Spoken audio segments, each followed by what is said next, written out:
अरविंद केजरीवाल की टक्कर इस बार हिंदुत्व से है दिल्ली में? इसको उल्टा सवाल है ये। हिंदुत्व की टक्कर भाजपा के हिंदुत्व की टक्कर अरविंद केजरीवाल से। ओके। क्योंकि अब भारतीय जनता पार्टी का डर भी यही है कि अरविंद केजरीवाल भी उसी प्लैंक पर खेल रहे हैं।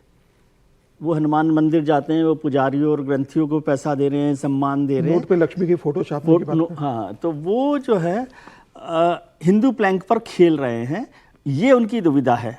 और उनको पता है कि वो कितना भी खेल ले, मुसलमान का या माइनॉरिटी का जो वोट यदि उनके खिलाफ मिलना है तो वो केजरीवाल साहब को मिलेगा। अगर कोई कांग्रेस का कोई मजबूत कैंडिडेट नहीं हुआ तो कांग्रेस को जा सकता है। अरविंद जी की चिंता है कि कांग्रेस के पास ना चला जाए, लेकिन भारतीय जनता पार्टी की चिंता वो तो है नहीं। भारतीय जनता पार्टी की चिंता ये है कि क्या हिंदुत्व के प्लैंक पर वो जो अरविंद केजरीवाल को एंटी हिंदू बनाने की जो इमेज हो सकती थी, जो भारतीय जनता पार्टी हर विपक्षी नेता के खिलाफ करती है। पोस्टर निकाला ना इनके खिलाफ, चुनावी हिंदू केजरीवाल। हाँ, चुनावी हिंदू नहीं तो वो नहीं बन रहा ना, वो राहुल गांधी जैसा नहीं हो रहा ना। राहुल गांधी पर आपने शर्ट पर जनेऊ पहनने का लगा दिया था और एक हिंदू के लिए सूडो सेक्युलर। अरविंद केजरीवाल वो सूडो सेक्युलर उस पर स्टैंप पर नहीं आ रहे ना। ये परेशानी भारतीय जनता पार्टी। मैं तो कह रहा हूं ये नहीं मान रहे ना भाई, केजरीवाल हर बड़ा काम करने से पहले हनुमान मंदिर जाते हैं, जा ही रहे हैं, रोजाना जा रहे हैं। वो तो इतनी बार गए कि भारतीय जनता पार्टी का कोई नेता शायद नहीं गया होगा। अब तो हनुमान जी से सीधी भी शायद बातचीत होती हो, इतना वो जा रहे हैं आजकल वहां। तो हिंदुत्व के प्लैंक पर वो उन्होंने क्या किया कि भाई ये वाला जो वोट बैंक है, दलित का, मुसलमान का, माइनॉरिटी का, वो जितना भी आएगा वो ठीक है। अब इधर कितना इजाफा किया जा सकता है हिंदू प्लैंक में। और जो आपने कहा वो बहुत अच्छी बात आपके क्विज मास्टर ने कही कि भाई वहाँ उनके पास काडर नहीं है, भारतीय जनता पार्टी के पास काडर है और संघ है। इससे उलट क्या है कि आम आदमी पार्टी के पास लीडर है, भारतीय जनता पार्टी के पास लीडर नहीं। लेकिन संघ की जो ताकत है वो हरियाणा में भी हमने देखी, महाराष्ट्र में भी देखी, और मैं उसको चुनावी ताकत के तौर पे नहीं, मजबूत ताकत के तौर पर भी देखता हूँ, संगठन के तौर पे। और दिल्ली में बहुत मजबूत संगठन है संघ का भी। यदि वो उतर का, यदि नहीं है, अब तो मुझे लग रहा है कि वो सब कुछ इसमें काम में लगे हुए हैं, तो एक बड़ी ताकत के तौर पर भारतीय जनता पार्टी वहाँ पर काम कर सकती है। लीडर का अभाव अब भी भारतीय जनता पार्टी के पास है। ठीक है। अब वो संगठन के तौर पर ये कह सकते हो आप, हरियाणा में भी नहीं था, हरियाणा में भी नहीं था, सही बात है। तो वो ठीक है, तो संघ उस तरह से उसकी ताकत है। लेकिन अब क्योंकि दिल्ली में रोज एक नया संघ को लेकर आ गए केजरीवाल साहब। हाँ, इसलिए संघ को लेकर आए, संघ प्रमुख को वो इसीलिए लेकर आ गए। हालांकि मैं फिर से वो संघ के ग्रासरूट को, हाँ, आदमी को, स्वयं सेवक के मन में डालना चाहते हैं, हाँ, भ्रम डालना चाहते हैं उसके मन में। तो इनके लिए काम करो। लेकिन पुराने आदमी हैं वो संघ के। अब फिर वो उनका जो आंदोलन है उसको संघ से अलग करके मत देखा कीजिए। ठीक है, ठीक है। लेकिन दिल्ली में चूंकि सर रोज नया मुद्दा उछलता है, तो अब कुछ क्लियर हो रहा है कि दिल्ली का इलेक्शन किन मुद्दों के आसपास होगा, किन इश्यूज पर? देखिए, फिलहाल तो अभी ये कोई इश्यू तय नहीं, सारे जितने मुद्दे संभव हो सकते हैं सब उठा रही है। सबसे बड़ा जो मुद्दा था अरविंद केजरीवाल का जो शराब स्कैम था, मुझे लग रहा है वो भारतीय जनता पार्टी भी बहुत अच्छे से नहीं उठा रही है। तो बोलते ही नहीं, जिसके आधार पर आप जेल गए, जिसके आधार पर आपने कहा कि दिल्ली को अरविंद केजरीवाल शराब की नगरी बताना चाहते हैं, जिसके लिए अरविंद केजरीवाल 177 डेज जेल के अंदर रहकर आए, वो मुद्दा भारतीय जनता पार्टी उठा नहीं रही है। भारतीय जनता पार्टी कहती है कि अरविंद केजरीवाल चुनावी हिंदू है। भारतीय जनता पार्टी की अरविंद केजरीवाल की मोहल्ला क्लिनिक की हालत है, स्कूल पे क्या किया है, यमुना सफाई पे क्या किया है। और यमुना सफाई का मुद्दा उठा रहे, अरविंद केजरीवाल ने कह दिया इसके आधार पर तो वोट मिलते ही नहीं है। वो तो खुल के कह रहे हैं कि हाँ, उस पर वोट नहीं मिलते। तो मुझे ऐसा लग रहा है कि भारतीय जनता पार्टी को समझ में नहीं आ रहा है कि अरविंद केजरीवाल को कैसे कह रहे हैं। अरविंद केजरीवाल ने कोई स्पेस नहीं दिया। आप अरविंद केजरीवाल को एंटी हिंदू नहीं बता सकते। आप अरविंद केजरीवाल के ऊपर यह नहीं कह सकते कि अरविंद केजरीवाल नहीं, वो रोहिंग्याओं वाला इसलिए चिपकाने की कोशिश बीजेपी कर रही है ना, कि रोहिंग्याओं को वो भी नहीं चिपकाना, वो कोई इश्यू नहीं, कोई बनने वाला। अब बनाते रहो, उसका कोई इश्यू नहीं बनने वाला। आप अरविंद केजरीवाल पे ये साबित नहीं कर पा रहे कि अरविंद केजरीवाल सिर्फ करप्ट है, जो ईमानदार की बात करके आया था उसके अरविंद केजरीवाल फिर हो गए। अरविंद केजरीवाल पे आप ये भी एस्टेब्लिश नहीं कर पा रहे कि अरविंद केजरीवाल ने जो कमिटमेंट किया था वो फुलफिल नहीं कर पाए। अरविंद केजरीवाल खुलकर कह रहा है कि रेवड़ी कल्चर की बात कर रहा हूं, मैं फ्री बिजली, फ्री पानी दूंगा, मैं संजीवनी योजना लागू करूंगा, मैं 21 रुपए सत्ता पे आने पे दूंगा, उसके लिए भले मुझे जेल जाना पड़े।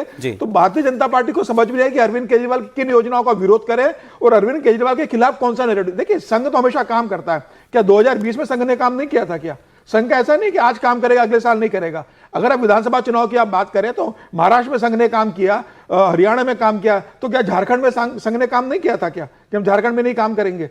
5 साल हेमंत सोरेन मुख्यमंत्री रहने के बाद हेमंत सोरेन फिर लौट कर आते हैं।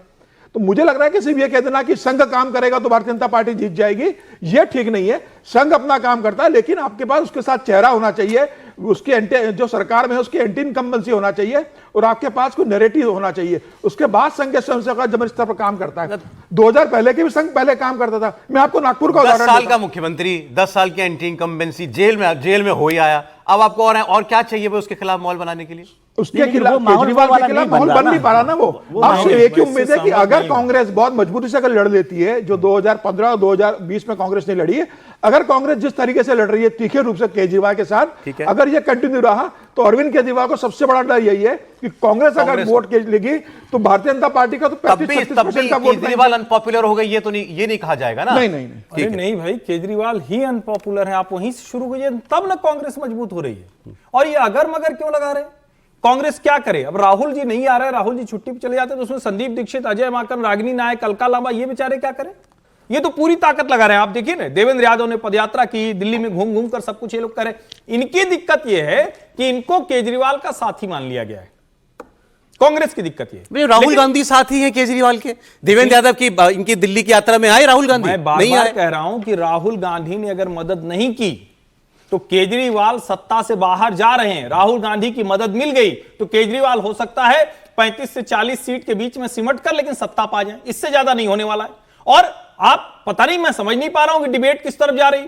सब तरफ सब लोग अगर मगर कर रहे हैं, विजय जी भी और समीर जी भी अगर मगर कर रहे हैं। अगर मगर कैसे हो सकता है भाई? जो आदमी कह रहा था कि हमारा तो दिल्ली मॉडल है, वो रेवड़ी पर लड़ रहा है। जो आदमी कह रहा था कि हम गवर्नेंस लेकर आएंगे, देश की ऐसी सरकार लाएंगे न भूतो न भविष्यति, क्या हुआ? कह रहा पुजारी सम्मान योजना, ग्रंथी सम्मान योजना। अरे ये सब हताशा है। अरविंद केजरीवाल अपना ग्राउंड लूज कर चुके हैं, बुरी तरह से फिसल गए हैं। अब वो कितना बच जाएंगे ये तो चुनाव तय करेंगे। लेकिन फिर मैं कह रहा हूं कि इसमें एक बहुत जबरदस्त चुनाव माहौल में पार्टियां क्या क्या करती है? इसमें एक बात- बीजेपी ने 1 करोड़ रुपया जारी किया था ना इलेक्शन से पहले मदरसा शिक्षकों के लिए। नहीं तो बताइए, नहीं, वापस फिर- ले लिया था बाद ना, में, ना, वो अलग ना, बात ना, है। ना, ना, तथ्य दुरुस्त रखना चाहिए। उसके मंत्री हैं अजीत पवार जी, उन्होंने इसको किया और सरकार फिर ने मैं जारी कह रहा किया हूं, था। वित्त सरकार मंत्री ने हैं वो, उसको साफ सरकार के। कहा, सरकार ने साफ कहा कि टेक्निकल अपग्रेडेशन के लिए हम पहले भी दे रहे थे, साइंस मैथ हम पहले भी पढ़ाएंगे। ये तो योगी जी भी कर रहे हैं, तब आप लोग सुन नहीं रहे। 6000 से 16000 करके वो योगी भी जी तब भी टेक्निकल कह मामला रहे है। हैं। योगी जी ने कहा कि साइंस मैथ पढ़ाओ, नहीं, तो कहना ना मदरसा गड़बड़ हो गया, वहां करें तो वहां बड़ा चौक। मैं फिर मदरसा- कह रहा हूं, अरविंद केजरीवाल अपना ग्राउंड लूज कर रहे हैं। पता नहीं आप लोग उनके चेहरे से नहीं अभी दिख आपको रहा है। वो परेशान दिख रहे हैं। वो ये रोज एक निष्कर्ष- नई योजना लेकर इससे आप ये निष्कर्ष निकाल रहे हैं कि वो हताश है। वो चुनाव लड़ रहा है अभी 10 साल के बाद, चौथा चुनाव लड़ रहा है वो मैं आदमी तो दिल्ली 10 में। साल के बाद उनको क्या बताना चाहिए था? मैंने ये कर दिया, वो कर दिया। हाँ, नहीं, लेकिन उन्नीस आप चाहते हैं पानी कि टोटी आप से, आप टोटी चाहते हैं कि मैं घर बैठा हूं, मैं कुछ नहीं ऐलान करूंगा जब लड़ाऊं मैं दिल्ली चुनाव। में एक ऐसे लाइन बता दें। ऐसे तो कोई नहीं लड़ता वो ना। अपनी उपलब्धियों की 11-12 साल मैं की उपलब्धियों एक को लाइन में लेकर आते बता और दूं। बताते मैं एक लाइन में बता दूं, जैसे प्रधानमंत्री नरेंद्र मोदी की स्थिति है वैसी अरविंद केजरीवाल की। मोदी चाहेंगे तो चुनाव हारेंगे, विपक्ष नहीं हार सकता। वैसे ही दिल्ली में अरविंद केजरीवाल लीजिए, चाहेंगे कर तो लीजिए चुनाव बात। हारेंगे। बिल्कुल मैं भारतीय समझ जनता नहीं पार्टी की ताकत नहीं उनको हरा दे आज की एकदम तारीख में। असहमत जिस हूं। तरीके से भारतीय जनता पार्टी की जमीनी लिख के दीजिए केजरीवाल हार रहे हैं। नहीं, अभी मैंने हारने का नहीं कहा ना। राहुल गांधी उनके साथ लग गए तो